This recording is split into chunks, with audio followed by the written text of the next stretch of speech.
Well, here's a quick look at my Radio Shack Agitator from, I want to say the mid-90s. It's a good truck overall. I had it sitting around here for quite some time, stock, but I don't know if anybody's seen my last video where I ran it through some snow, and that was stock. Well, did okay for a toy grade, but I figured why not try and do some upgrades to it. So this is basically a video showing you the upgrades I did. We'll start off with a quick little spin around. I'll show you the body.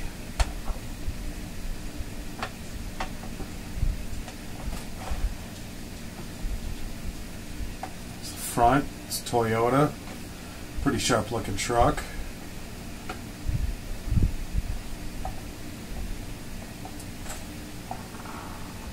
It's the back of it.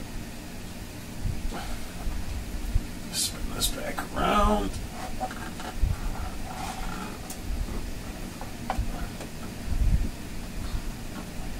Okay, starting with originally this truck had like a limited slip 4x4, so it means this tire got stuck, the other tire would spin. What I did is I ended up locking all the differentials front and rear so that all the tires spin all the time, no matter what, so you don't get stuck as easy. The other thing I added was these big beast tires from Nyko. I had them on a vintage Nyko of mine. You can see how really soft they are. And also they also have these little knobs on there which help with traction and whatnot. Now this is the original tire I'll show you here. As you can see, it's on a Nyko rim. It's a lot stiffer, a lot of harder rubber, so it doesn't really grip as much. And you don't have those knobs like you do on here. The other thing that I added was Duratrax oil-filled shocks that I'm pointing to in here. They have aluminum caps, so it had better articulation and everything else. Let me see here. Let me pull this body off, and I'll show you underneath. You can see I mounted the... Let me pull this. This is just a cover.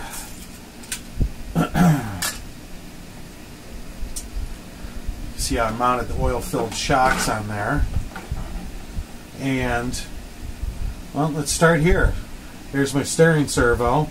It's just a standard electrics, nothing special. Steering servo I had out of one of my buggies I slapped in here. Put it in the same location that the original one was in.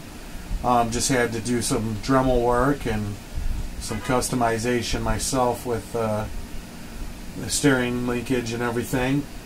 I got electrics 27 megahertz radio. Once again, nothing special. A Tamiya 104 BK electronic speed control out of a Blackfoot Extreme that I used to have. And I also added, I don't know if you guys can see, a third shock. So there's not that bam, that pop when you go to accelerate.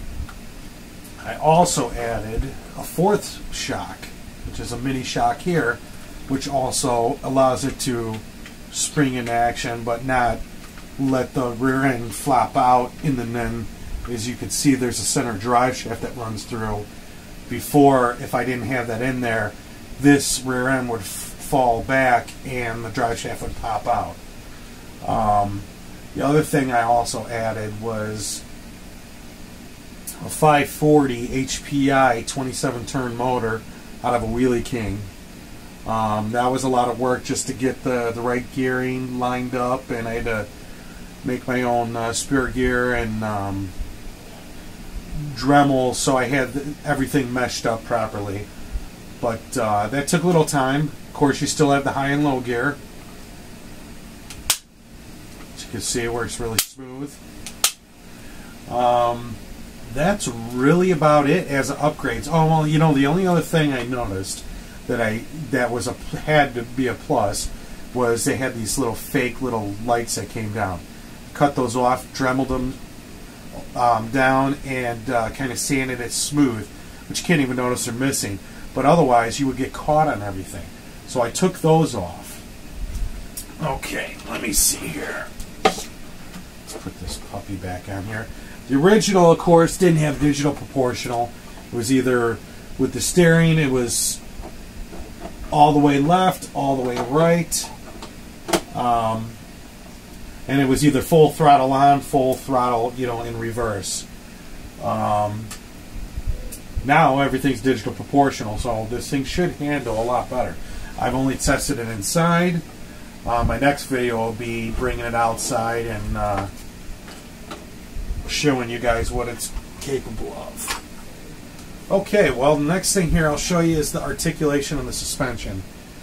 Originally stock, it probably only had maybe about an inch of flex. Now, I'll put this tire on here, and you can see the rest of the tires are still on the ground, and that's probably a good 3-inch, 4-inch lift I got going on there.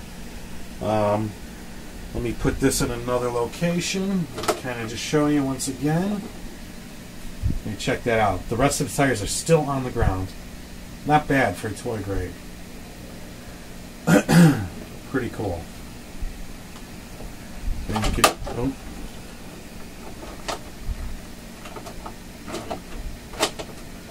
got the body ain't on.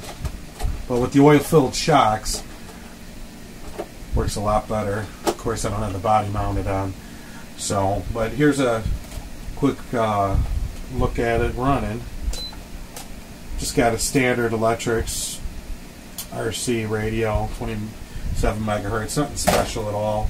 But like I said, I'm not trying to make this, you know, I'm just trying to make it more capable of going through stuff versus being stock. Let me turn this puppy on.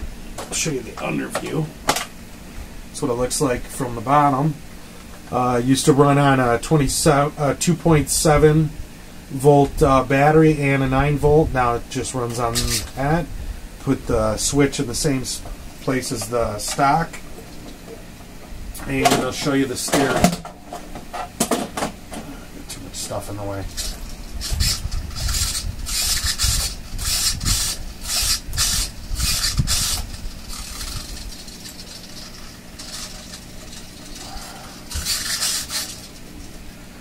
Okay.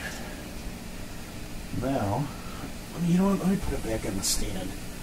Hopefully the tires don't rub.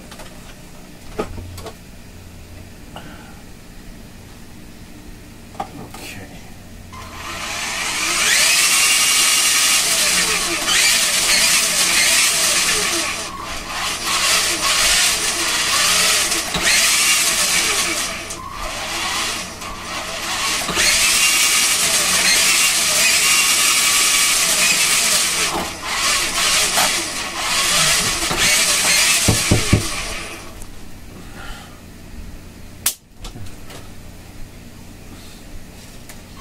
Now that was on low gear, this will be high.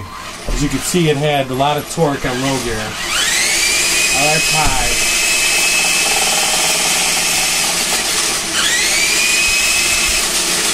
As you can see, I got to hold the stand because of the vibration.